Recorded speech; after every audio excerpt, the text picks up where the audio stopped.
محترم حضرات، قابل صد احترام معزز سامعین،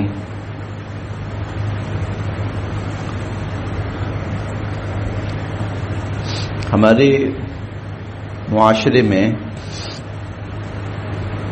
کچھ چیزیں غلط طور پر مشہور ہیں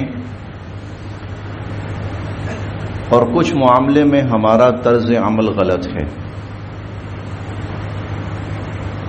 آج انشاءاللہ چند ایسی باتوں کی طرف توجہ دلانی ہے، یا تو ہمارے ہاں غلط طور پر باتیں مشہور ہیں اور یا پھر ہمارا رویہ اور طرز عمل غلط ہے۔ ان میں سے پہلی بات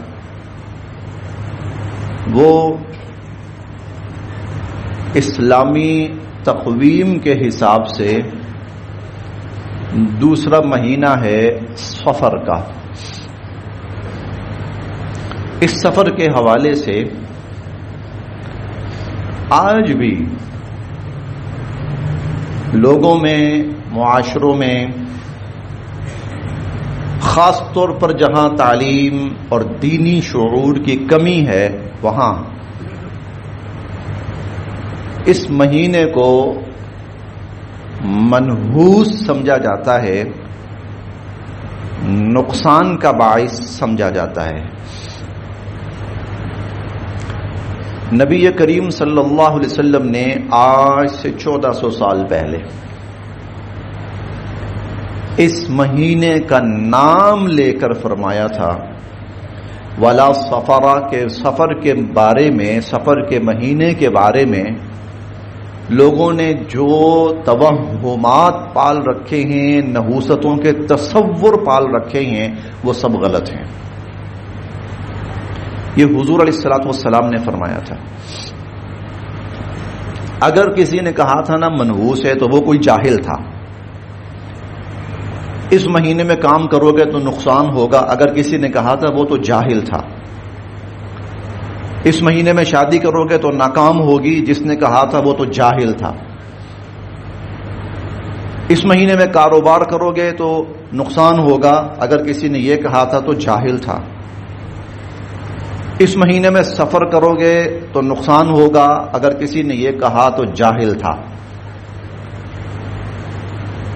لیکن جس نے یہ کہا نا کہ اس مہینے میں سفر کرو کوئی نقصان نہیں، اس مہینے میں شادی کرو کوئی خطرہ نہیں، اس مہینے میں کاروبار شروع کرو کوئی خطرہ، کوئی نقصان نہیں، وہ امام الانبیاء ہے۔ اور آج بھی ایک بڑی تعداد ایمان والوں کی امام الانبیاء کی بات کو چھوڑ کر جاہلوں کی بات کو لیے بیٹھے ہیں۔ کائنات میں سب سے بڑھ کر اللہ کے بعد جن کا علم سب سے زیادہ ہے، حقیقی علم، سچا علم، قطعی علم، حتمی علم، یقینی علم، اللہ کے بعد جن کے پاس سب سے زیادہ علم ہے، ساری کائنات کا علم ایک طرف اور حضور علیہ الصلوۃ والسلام کا علم ایک طرف۔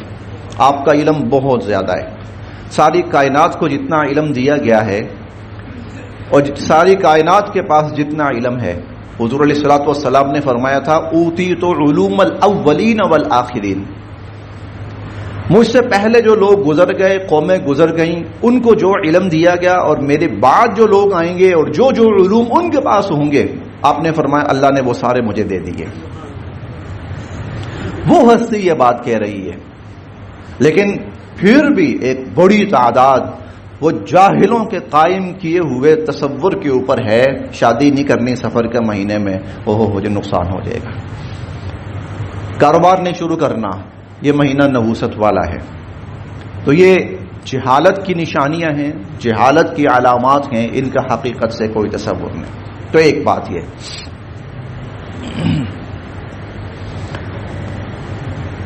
اسی طرح ایک اور بات ہے، ہمارے ہاں جو چیزیں کچھ غلط طور پر مشہور ہو گئی ہیں، چل پڑی ہیں، ان میں سے ایک میں بارہا عرض کرتا رہتا ہوں، خاص طور پر جب کسی کا انتقال ہوتا ہے تو میں اس وقت عرض کرتا ہوں، خاص طور پر ہمارے ہاں ایک باقاعدہ چادر ایک وہ تیار کی جاتی ہے. عموماً وہ چادر عموماً سیاہ رنگ کی ہوتی ہے اور کبھی سبز رنگ کی بھی ہوتی ہے. اس کے اوپر کیا ہوتا ہے؟ اس کے اوپر قرآن کریم کے چاروں قل لکھے جاتے ہیں اور اس کے اوپر آیت الکرسی لکھی جاتی ہے، آیت کریمہ لکھی جاتی ہے، کہیں اس پر عبرت کے نصیحت کے اشعار بھی لکھے جاتے ہیں. بسم اللہ الرحمن الرحیم، لا الہ الا اللہ محمد الرسول اللہ، یہ بھی لکھا جاتا ہے. یہ چادر کس لیے تیار کی گئی ہے کہ جب کسی شخص کا انتقال ہوگا اور اس کو تدفین کے لیے لے جائیں گے تو اس کے اوپر ڈالیں گے. قرآن لکھی ہوئی چادر، آیت الکرسی لکھی ہوئی چادر، کلمہ لکھی ہوئی چادر، اس کو انسان کے وجود پہ ڈالیں گے. یاد رکھیے یہ حرام ہے، گناہ کبیرہ ہے. قرآن کسی لکھ کر کسی کی، اور اس کے پاؤں بھی لگ رہے ہیں، اس کو میت کے اس کے گھٹنے بھی لگ رہے ہیں، اس کی ٹانگیں بھی لگ رہی ہیں، اس کا سطر بھی لگ رہا ہے اس کو، اور ڈالنے والے بڑے شوق سے ڈال رہے ہیں. جی پتہ نہیں کتنا ثواب ہوگا اور اس سے میت کی بخشش ہو جائے گی. ایک بات تو میں یقین سے کہتا ہوں، اس عمل کی بنیاد پر بخشش تو نہیں ہوگی، پکڑ ہو سکتی ہے اس کی. اور جو ڈال رہے ہیں ان کی پکڑ تو یقینی ہے، ان کی پکڑ تو قطعی اور یقینی ہے جو ڈال رہے ہیں. اور کوئی بعید نہیں جس کے اوپر ڈالا گیا اس کی بھی پکڑ ہو جائے، اللہ نہ کرے. کیوں؟ کیونکہ سب مل کر قرآن کریم کی بے حرمتی میں شامل ہو رہے ہیں.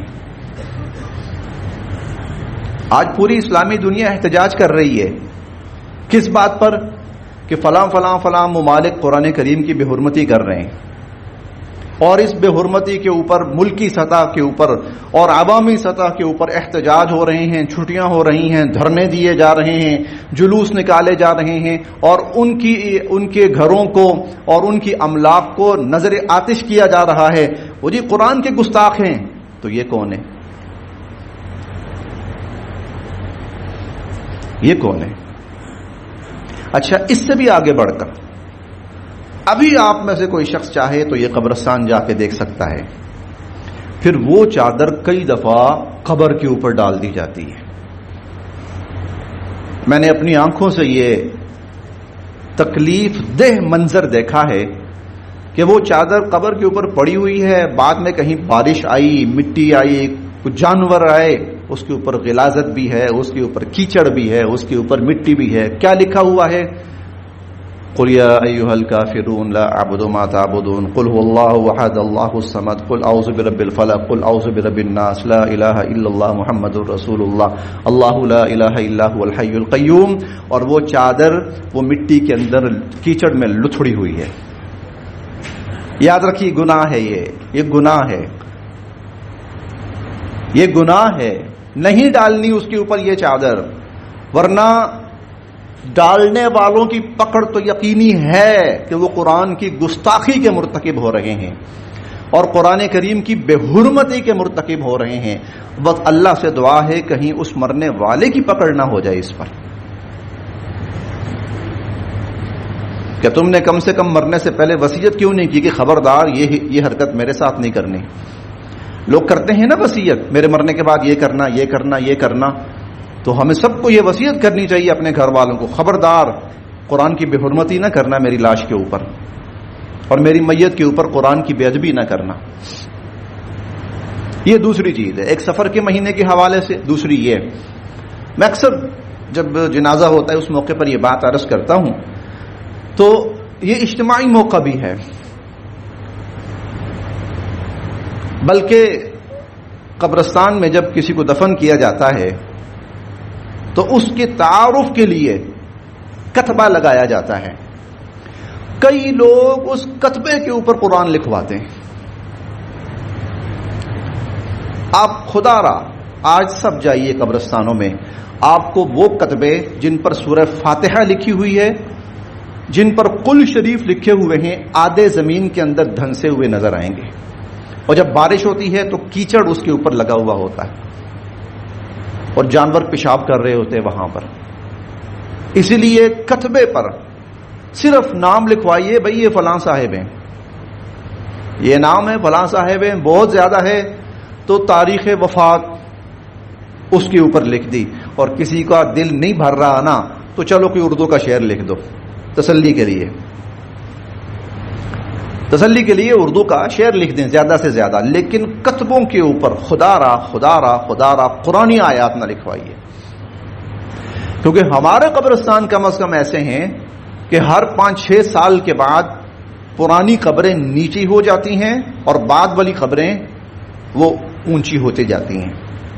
اب جب یہ نیچی ہو رہی ہیں نا، زمین میں دھنس رہی ہیں یہ قبریں، تو وہ کتبے بھی زمین میں دھنس رہے ہیں جس پر قرآن لکھا ہوا ہے. اور بڑا ہی تکلیف دہ منظر ہوتا ہے جب بارش ہوتی ہے تو پانی گرتا ہے تو کیچڑ بنا ہوتا ہے اور وہ گندی چھینٹیں ساری قرآن کی آیات کے اوپر لگی ہوتی ہیں.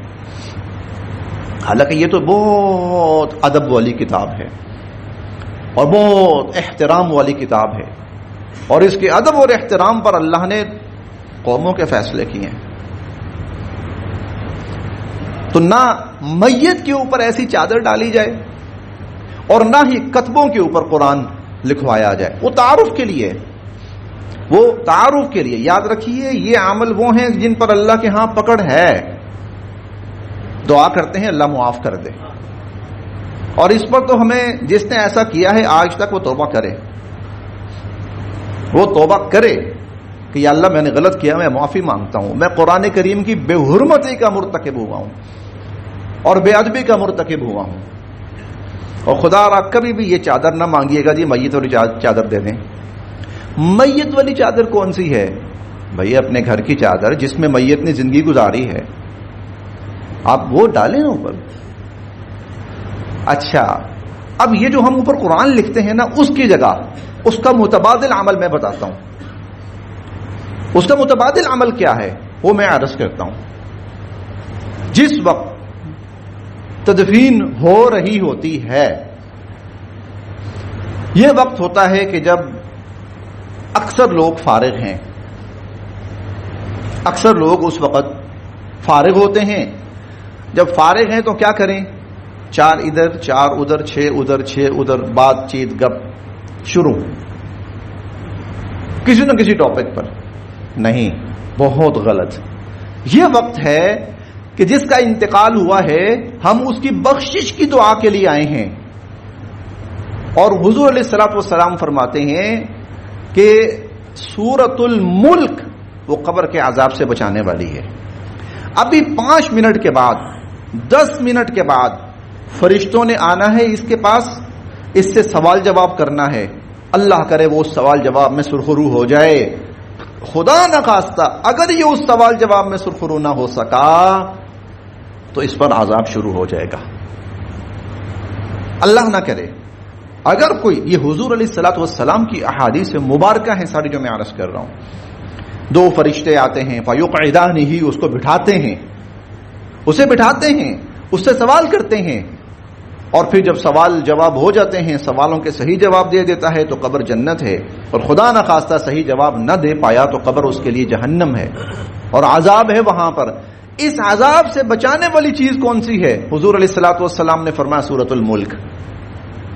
وہ تمام لوگ جو وہاں کھڑے ہو کر غیر ضروری اعمال اور گفتگو کے اندر مبتلا اور ملوث ہیں.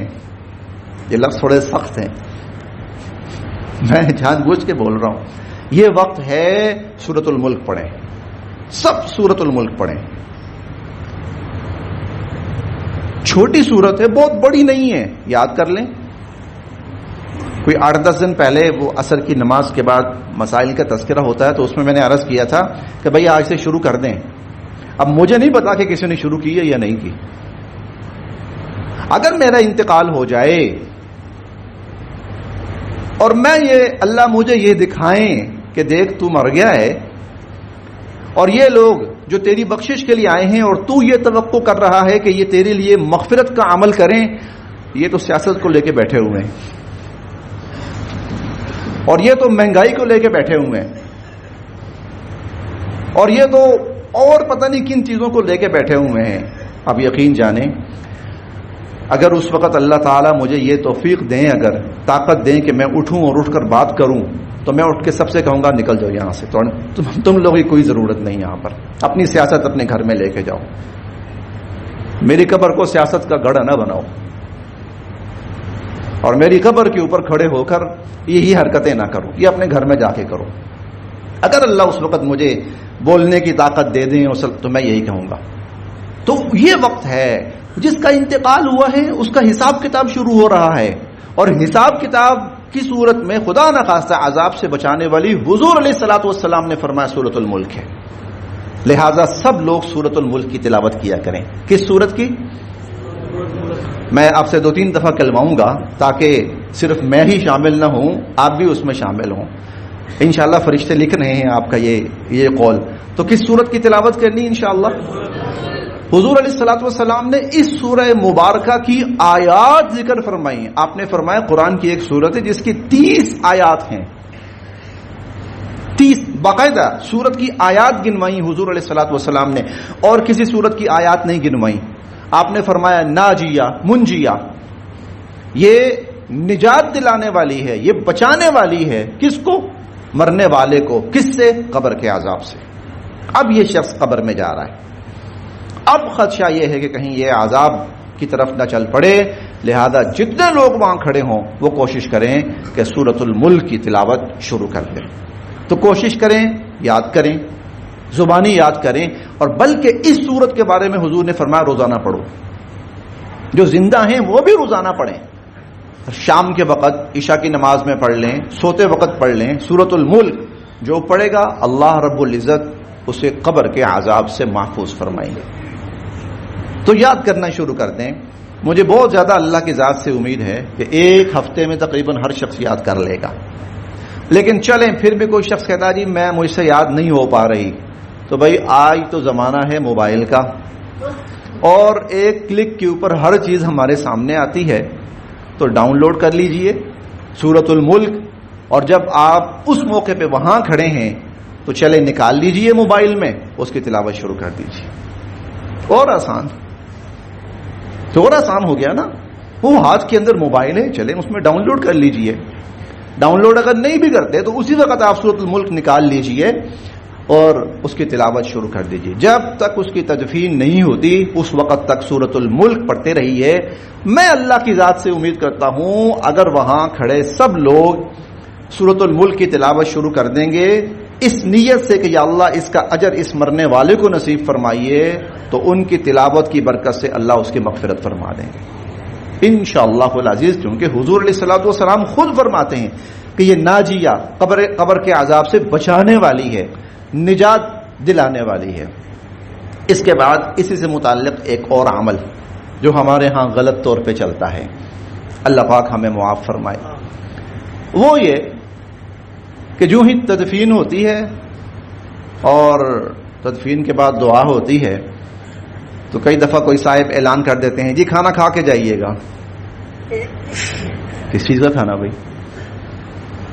ہم میت کے گھر پہ آئے ہیں، میت پہ آئے ہیں، ہم کسی کے ولیمے پہ تو نہیں آئے، ہم کسی کے عقیقے پر تو نہیں آئے، ہم کسی کی ختم قرآن کی تقریب پر تو نہیں آئے کہ کھانا ہے یہاں پر. نہیں بھائی، خدا را میت کے گھر کھانا نہ کھائیے. بلکہ آج اس گھر کے اوپر یہ دن ہے کہ حضور علیہ الصلوۃ والسلام فرماتے ہیں کہ 3 دن تک یہ لوگ اپنا کھانا نہ پکائیں. وہ غم میں ہیں، وہ دکھ میں ہیں. لہذا ان کے رشتہ دار پڑوسی ان کو چاہیے کہ 3 دن تک کھانا ان کے گھر بھجواتے رہیں تاکہ یہ کہیں کھانے پینے کے سلسلے میں نہ پڑیں. ان پہ غم ٹوٹا، ان پہ دکھ ٹوٹا، ان کے گھر میں فوتگی ہوئی ہے، کسی کا باپ فوت ہوا ہے، ہفتہ مہینہ گوشت کھانے نہیں آتے جب کسی کا کوئی بڑا عزیز فوت ہوتا ہے. ہاں جی میں گزرا ہوں، میرے والد صاحب فوت ہوئے ہیں، ہفتہ دماغ ٹھکانے نہیں آتا، کسی چیز کو دل نہیں کرتا. اور کسی کی والدہ فوت ہے، یہ والد فوت ہوا ہے، کسی خاتون کا خامن فوت ہوا ہے، چھوٹے بچے ہیں ان کا باپ فوت ہوا ہے، ان پر تو قیامت ٹوٹی ہے. لیکن یہاں اعلان کیا ہو رہا جی کھانا کھا کے جائیے. اس کو خدا را اس کھانے کو اپنے اوپر حرام سمجھ لیجئے. یہ کھانے کا وقت نہیں ہے, یہ کھانے کا وقت نہیں ہے, قطعاً نہیں ہے. میرے والد صاحب کے ایک دوست تھے, اللہ کو پیارے ہو گئے. وہ بڑے دو ٹوک قسم کے آدمی تھے, وہ دنیا کے تکلفات کے عادی نہیں تھے, بڑے ہی دو ٹوک قسم کے. ان کی اہلیہ کا انتقال ہوا, تدفین ہوئی. تدفین کے بعد واپس پلٹے, گھر کی طرف چل پڑے. اب لوگ پیچھے پیچھے, جی ابھی اعلان ہوگا, جی کھانا کھا کے جائیں. تو ایک ان کا بھتیجا بھانجا کوئی قریب ہے, ماموں وہ کھانے کا. کہتا کیا کھانا, کیا مطلب؟ کہ ان کو سب کو کہہ دیں کہ کھانا کھا کے جائیں. کیوں, دعوت کھانے آئے یہاں؟ اس نے اسٹریٹ فارورڈ کہا, اس نے کہا دعوت کھانے آئے یہ لوگ یہاں پر, میری بیوی فوت ہوئی ہے, میرے ساتھ تعزیت کریں, میرے دکھ میں شامل ہوں. کھانے کا تو نہ کوئی موقع ہے, نہ کوئی وقت ہے, نہ کوئی جگہ ہے, کسی چیز کا کھانا. وہ جو مر گئی اس کا کھانا. دو ٹوک الفاظ میں یہ بات تھی, یہ کرنے والی بات تھی. معاشروں میں, خاندانوں میں ایسے لوگ ہونے چاہیے جو کھل کے کہیں کہ بھائی یہ کیا جہالت ہم نے شروع کر رکھی ہے کہ جس گھر میں میت ہو رہی ہے ہم اس گھر کے سامنے بیٹھ کر دعوتیں اڑا رہے ہیں. اسی لیے خدا را اگر میت کے گھر کسی نے انتظام کر بھی دیا ہو, صاف کہہ دیں نہیں بھائی اس گھر میں کھانا نہیں کھانا. ہاں, دور سے اگر کوئی رشتہ دار آئے ہوئے ہیں تو ان کی مجبوری ہے, وہ کہیں نہیں جا سکتے.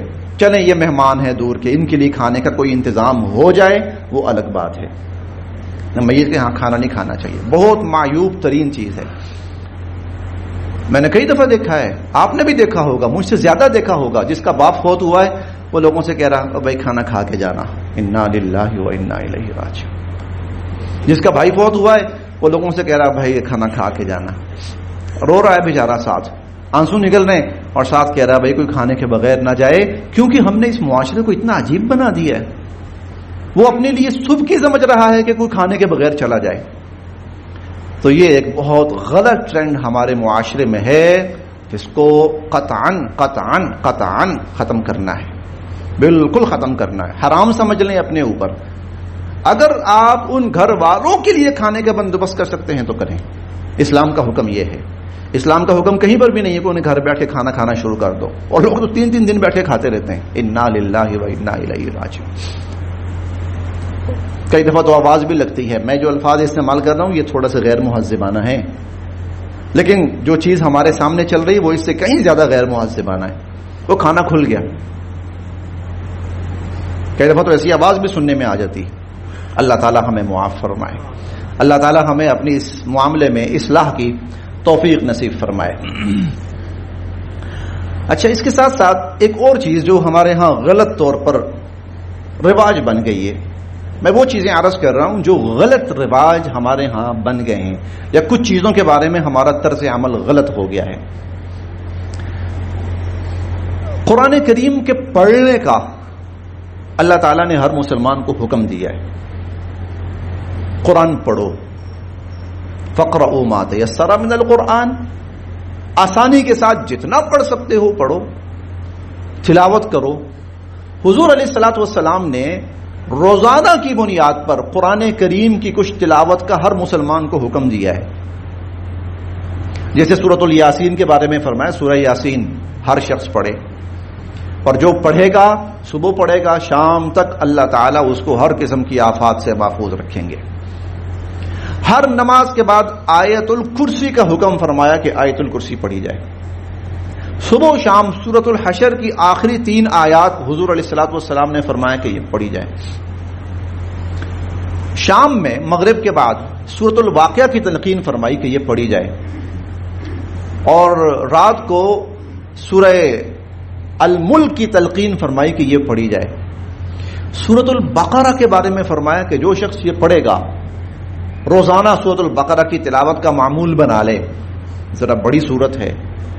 اور سورہ آل عمران بھی آپ نے فرمایا جب قیامت کے دن یہ شخص آئے گا جس نے معمول بنایا روزانہ سورۃ البقرہ اور سورہ آل عمران پڑھنے کا، قیامت کے دن جب یہ شخص آئے گا تو یہ دونوں سورتیں، قرآن کی یہ دونوں سورتیں ایسے وقت میں جب سورج انسانوں کے سروں کے اوپر آیا ہوا ہوگا، اور ایسے وقت میں جب لوگ پسینے میں اتنے ڈوبے ہوں گے کہ حضور نے فرمایا بعض لوگوں کا پسینہ ان کی منہ میں لگام کی طرح جا رہا ہوگا۔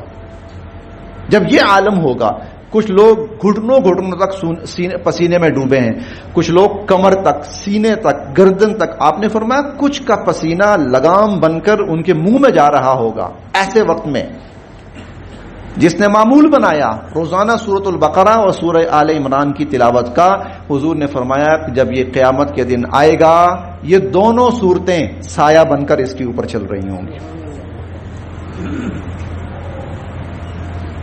یہ دونوں صورتیں، کچھ خوش نصیب وہ ہیں نا جن کو اللہ اپنے عرش کا سایہ نصیب فرمائیں گے، وہ تو اپنی جگہ ہیں۔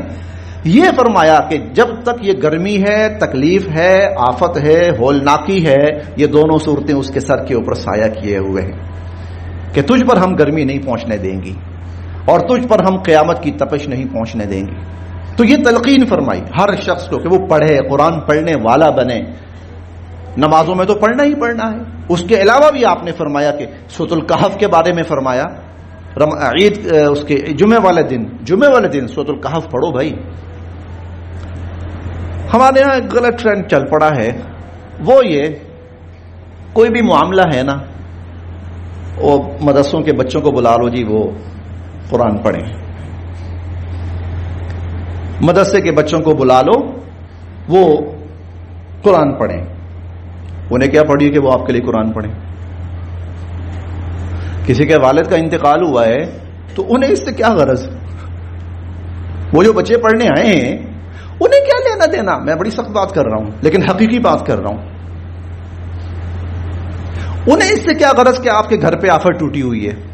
وہ کھیلنے والے بچے ہیں، قاری صاحب نے کہا چلو بھائی پڑھو، پڑھنے جانا ہے، چلو جی، گپیں چل رہی ہیں۔ ہاں یہ بچے آپ کے والد کے لیے قرآن نہیں پڑھیں گے، یہ بچے آپ کی والدہ کے لیے قرآن نہیں پڑھیں گے، یہ بچے آپ کے کاروبار کے لیے قرآن نہیں پڑھیں گے۔ انہیں کیا پڑھیے؟ کاروبار تباہ ہوا تو آپ کا ہوا ہے، وہ کیوں پڑھیں؟ میں مولانا طارق جمیل صاحب کا واقعہ بتا رہا ہوں، انہوں نے خود بیان کیا، کہتے ہیں ہمارے علاقے میں ایک وڈیرا فوت ہوا تو لوگ تعزیت کے لیے آ رہے تھے، تو میں بھی گیا تعزیت کے لیے۔ کہتے ہیں میں نے وہاں پوچھا کہ بھائی میں چاہتا ہوں بیٹھ کر تھوڑا سا قرآن پاک کی تلاوت کر لوں، تو کوئی جگہ ہے؟ انہوں نے کہا جی ہاں وہ بچے بیٹھے ہیں اندر، وہ اسی لیے بٹھائے ہیں کہ وہ تلاوت کریں نا، جو فوت ہوا ہے اس کے قرآن پڑھنے کے لیے ان بچوں کو بٹھایا گیا ہے۔ کہتے ہیں میں چلا گیا، جا کر بچے بیٹھے ہوئے ہیں، میں نے پڑھنا شروع کر دیا۔ تھوڑی دیر کے بعد کہتے ہیں مجھے محسوس ہوا کہ جیسے بچوں کی حرکتیں جو ہیں نا، وہ باڈی لینگویج جو ہوتی ہے، وہ حرکتیں کچھ عجیب سی ہیں۔ کہتے ہیں پڑھتے پڑھتے میں نے دھیان ذرا بچوں پہ دیا تو میں نے دیکھا کہ سب بچوں کی نظریں نا ایک لڑکے کی طرف لگی ہوئی ہیں اور اشارے میں پوچھ رہے ہیں کیا بنا، کیا ہوا۔ تھوڑی دیر کے بعد نا اس نے اشارہ کیا، کہتے ہیں میں دیکھتا رہا، کبھی وہ اشارہ کرتا یوں، کبھی وہ اشارہ کرتا یوں، کبھی وہ اشارہ کرتا یوں۔ کہتے ہیں بعد میں مجھے پتا چلا کہ اس نے نا کمنٹری لگائی ہوئی تھی، میچ سن رہا تھا اور سارے اس سے پوچھ رہے ہیں ہاں بھائی کیا بنا، کیا بنا، اور باہر والوں نے بٹھایا ہوا ہے کہ یہ ہمارے والد کی بخشش کے لیے قرآن پڑھیں گے۔ غلط، ہم نے یہ رواج غلط بنا لی ہے۔ گھر کے افراد بیٹھے قرآن پڑھیں، کافی ہے۔ میں دعوے سے کہتا ہوں گھر کے افراد 4 فرد بیٹھ جائیں، 1 گھنٹہ قرآن پڑھیں، 50 بچوں کو بٹھا دو، اتنا قرآن نہیں پڑھیں گے جتنا 4 گھر کے افراد بیٹھ کر قرآن پڑھ لیں گے، کیونکہ وہ سنسیئر ہیں، ان کے گھر کا معاملہ ہے۔ اس لیے اس غلط ٹرینڈ کو ختم کریں، اس غلط ذہنیت کو ختم کریں کہ وہ بچے آئیں گے اور وہ ہمارے والد کے لیے پڑھیں گے۔ کیوں بھائی؟ کیوں؟ ابھی چند روز قبل مولانا صاحب آئے نا، تو انہوں نے ایک جگہ اور بھی بیان کیا تھا، اس بیان میں میں موجود تھا اور یہاں کچھ اور ساتھی بھی موجود تھے اس بیان میں۔ وہاں انہوں نے واقعہ بیان کیا، کہتے ہیں کہ میرے پاس ایک نوجوان آیا اور کہنے لگا کہ میرے والد صاحب فوت ہوئے تو ہم نے نا یہ ارادہ کیا ہے کہ ہم 40 قرآن پڑھیں گے. ہم نے یہ ارادہ کیا ہے ہم 40 قرآن پڑھیں گے. تو 4 قرآن تو ہم پڑھ لیں گے, مولوی صاحب 36 قرآن آپ پڑھا دیں. وہ ذرا بے تکلف ہیں اور یقیناً کوئی جو بچہ ہوگا وہ بھی ان کا کوئی شاگرد ہوگا. تو کہنے لگے تیرا ابا میں مارے ہیں کہ 36 قرآن میں پڑھا, تیرا ابا میں مارے ہیں. یقین جانیے یہ آپ اس کو مذاق سمجھ لیں, ان بچوں کو آپ کے والدین سے کوئی لینا دینا نہیں ہے. ان کو پتہ ہی نہیں ہے کہ کاروبار میں نقصان ہو تو کیا کرنا ہے. ان کو کیا ہے, ہاں اور تلخ بات عرض کرنے لگا ہوں, اور یہ اس لیے عرض کرنے لگا ہوں کہ بات سمجھ میں آئے ہمیں. انہیں کیا غرض ہے, کھانا ملے گا, کھانا ملے گا اور بعد میں پیسے ملیں گے. ہاں انہیں یہ غرض ہے. اور وہ پھر بعد میں باتیں کرتے ہیں فلاں جگہ ایسا کھانا ملا تھا, فلاں جگہ ایسا تھا, فلاں نے اتنے پیسے دیے تھے, فلاں نے. ہاں ان کو صرف یہ غرض ہے. انہوں نے آدھا پونا گھنٹہ ٹائم پورا کرنا ہے. اس میں قصور ان کا نہیں ہے, قصور ہمارا ہے. بھائی یہ تو اللہ نے کہا ہے پڑھو, اللہ نے تو نہیں کہا پڑھاؤ. اللہ نے کہیں پر بھی یہ نہیں کہا قرآن پڑھاؤ اوروں سے. اللہ نے کہا قرآن پڑھو. صرف ایک موقع پر اللہ نے کہا تھا, صرف ایک موقع پر پڑھاؤ. وہ حضور علیہ الصلوۃ والسلام سے فرمایا جائیں کہ ابی ابن کعب سے کہیں کہ وہ قرآن پڑھے اور آپ سنیں. صرف ایک موقع پر. باقی ہے خود پڑھو بھائی. سورہ یاسین پڑھاؤ نہیں, سورہ یاسین پڑھو. سورۃ الملک پڑھواؤ نہیں, سورہ ملک پڑھو. سورۃ الکہف پڑھاؤ نہیں, پڑھو. یہ جو لوگ کہتے ہیں نا اتنی دفعہ ہم نے وظیفہ کروانا ہے تو بچے آئیں وظیفہ کریں, وہ کبھی وظیفہ پورا نہیں ہوگا. بعض لوگ درود تنجینہ کے لیے بچے بلا لیتے ہیں. انہیں کیا ہے بھائی آپ سے, سیدھی سی بات ہے, انہیں کیا ہے اس سے کہ آپ بیمار ہیں یا آپ کا کاروبار تباہ ہے یا آپ کے گھر پہ آفت ہے یا آپ کا کوئی عزیز فوت ہو گیا, انہیں اس سے کیا غرض ہے. تو کیوں پڑھیں گے؟ انہوں نے پڑھنا ہو تو اپنے لیے نہ پڑھ لیں اور اپنے گھر کے لیے نہ پڑھ لیں. تو بہرحال یہ چند باتیں جو ہمارے ہاں کچھ غلط طور پر رواج پا چکی ہیں, آپ کے سامنے ان کا تذکرہ کیا اس نیت سے کہ ہم اپنی اصلاح کریں. اس حوالے سے ہم اس حوالے تھوڑا قرآن پڑھ لیں, کوئی ضروری نہیں پورا قرآن کوئی ضروری نہیں ہے, تھوڑا پڑھ لیں, پڑھیں. جتنا پڑھیں آپ کو پتا ہو کہ پڑھا گیا ہے.